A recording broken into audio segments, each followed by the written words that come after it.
مرنے کے بعد بھی اولاد سے رشتہ ٹوٹتا نہیں ماں باپ کا۔ جس طرح زندگی میں والدین کے حقوق ہیں اولاد کے ذمے، مرنے کے بعد بھی والدین کے حقوق اولاد کے ذمے واجب الادا ہوتے ہیں۔ مختلف احادیث میں ان کا ذکر موجود ہے۔ پہلا حق الصلاۃ علیہما، ان پر جنازہ پڑھنا ہے۔ تجہیز و تکفین تدفین اس کے زمرے میں آتی ہے۔ وہ اولاد خوش نصیب ہے جو اپنے ماں باپ کا یہ حق ادا کر پاتے ہیں، ورنہ ایسے بد نصیب لوگ بھی ہیں جنہیں جنازہ آتا نہیں ہوتا اور ساری زندگی لوگوں کے جنازوں میں جا کے رسم ادا کر کے آ جاتے ہیں، اور جب اپنے ماں باپ انتقال کر گئے تو یہ دھوکہ پھر ان کے ساتھ بھی انہیں کرنا ہوتا ہے۔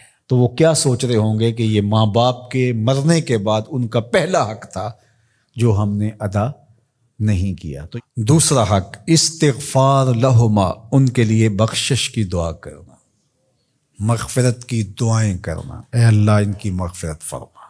تو یہ بات ذہن میں رکھیے، جس طرح باپ کی ماں کی دعائیں اولاد کے حق میں قبول ہوتی ہیں، اس طرح اولاد کی دعائیں والدین کے حق میں قبول ہوتی ہیں۔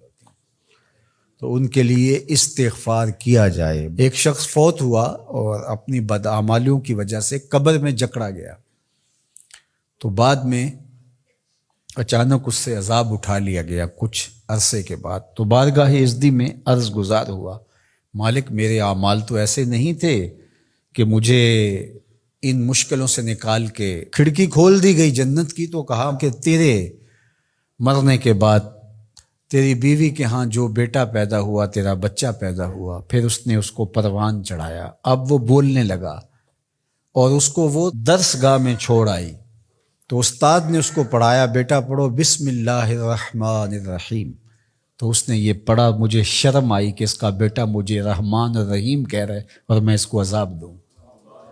اللہ اکبر۔ اولاد نیک ہو تو اس کا فائدہ ماں باپ کو پہنچتا ہے۔ ایک حق یہ بھی ہے کہ اولاد نیک ہو، چونکہ اچھے اور برے اعمال قبر میں ماں باپ کو پیش کیے جاتے ہیں۔ اچھے ہوں تو خوش ہوتے ہیں، برے ہوں تو انہیں تکلیف پہنچتی ہے۔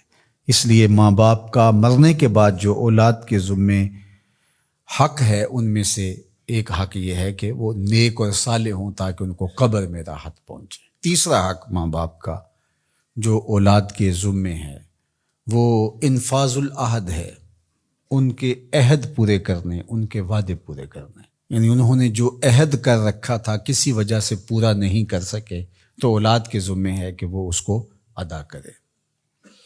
وہ عہد اللہ سے بھی ہو سکتا ہے اور اللہ کی مخلوق سے بھی ہو سکتا ہے۔ اللہ سے کوئی منت مانی تھی، پوری نہیں کر سکے، اسی طرح مخلوق کے ساتھ کوئی وعدہ تھا، اس وعدے کی تکمیل نہیں ہو سکی تھی، تو ان وعدوں کو پورا کرے۔ اس طرح قرض دینا تھا کسی کا اور انتقال کر گئے، تو اولاد اس کو اپنی طرف سے ادا کرے۔ اس کا اگر مال ہے تو اس کے مال سے ادا کر کے اس کے بعد پھر جو ہے وہ اس کی وراثت تقسیم ہوگی، اور اگر مال نہیں بھی تھا تو پھر بھی اولاد کے ذمہ ہے کہ اپنے باپ کا قرض ادا کرے، اور یہ اگر جنازہ پڑھنے سے پہلے کر دیا جائے تو یہ سب سے اچھا اور سب سے بہتر ہے۔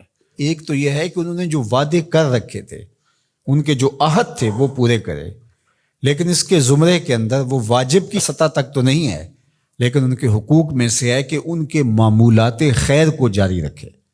یعنی جو وہ اچھے کام کرتے تھے، غریبوں کی مدد کرتے تھے، لوگوں کو کھانا کھلاتے تھے، اپنے علاقے کی مساجد کی ذمہ داریاں لیے ہوئے تھے، مدارس کی ذمہ داریاں لیے ہوئے تھے، غرباء کے علاج معالجے کی ذمہ داریاں لیے ہوئے تھے، اس طرح اور رفاہی ذمہ داریاں اپنے ذمہ انہوں نے لے رکھی تھی، تو ان کے انتقال کے بعد اگر صلاحیت اور حالت مالی ایسی ہو تو اولاد کو اس تسلسل کو ٹوٹنے نہیں دینا چاہیے، کہ یہ نہیں ہے کہ اب والد صاحب چلے گئے، ماں چلی گئی، تو غریب رشتہ دار جو پردے سے ان کی مدد ہوتی تھی اور ان کے گھر کا چولہا جلتا تھا، تو ماں کے جانے کے بعد اب اولاد کہے کہ یہ آپ کا اور اس کا تعلق تھا، وہ چلی گئی تو کام ختم نہیں۔